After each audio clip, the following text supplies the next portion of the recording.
Alhamdulillah. Dan saya masa Datuk duk sebut sikit tadi, teringat satu perkongsian, mungkin kita boleh kongsi Datuk dengan semua yang di Maib sini. Di Perlis ada seorang ibu, bukan nak kata tunggal, Allah telah uji dia dengan satu ujian yang sangat berat.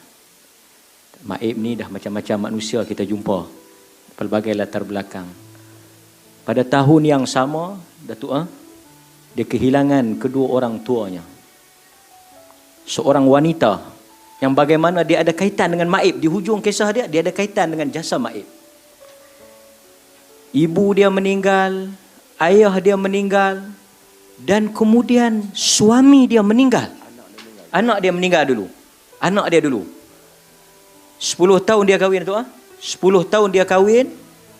Mak ayah dia meninggal, dia masih kuat lagi lah pasal dia suami. Ada anak. 10 tahun dia kahwin, dikurniakan anak. Allah uji dia. Pada tahun yang sama tu. Pada tahun yang sama, mungkin kita boleh namakan tahun kesedihan untuk dia.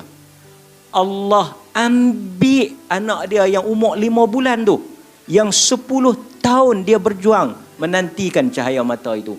Dia masih bersangka baik dengan Tuhan. Dan pada tahun yang sama, selepas Allah ambil anak dia, baby 5 bulan tu, Allah ambil pula suami dia, tempat dia bergantung. Dia daripada Johor mari merantau ikut suami, duduk di Perlis. Allah ambil ibu ayah dia, ambil anak dia, ambil suami dia. Dan kini dia nak ubat kesedihan itu, dia sambung belajar di KUIPS dan di bawah beasiswa Maib. Dan dia kata Allah kasih dan sayang dia. Begitu tinggi sangka baik dia kepada Allah di atas ujian yang bertimpa-timpa pada tahun yang sama.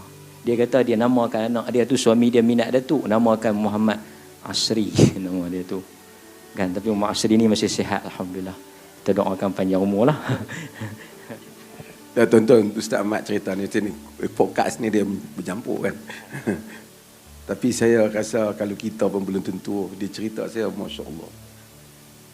Dia tapi ayat dia tu, tahun ni Allah sayang saya Datuk, Allah ambil semua daripada saya, dia tinggal saya saja. Masya Allah. Dia tu tak ada degree pun tak ada, baru nak belajar balik degree di KUIPS. Itulah alhamdulillah hasil pertuan juga bagi zakat lah kan. Ada orang dapat belajar free. Tapi subhanallah, kadang-kadang itulah kata soleh ni tak nanti, mufti belum tentu soleh, ustaz belum tentu soleh. Salihah dia. Salihah dia. Bagus dia. Kan? Kita pun belum tentu. Kalau duduk yang tu demam kot. Kan? Masya Allah.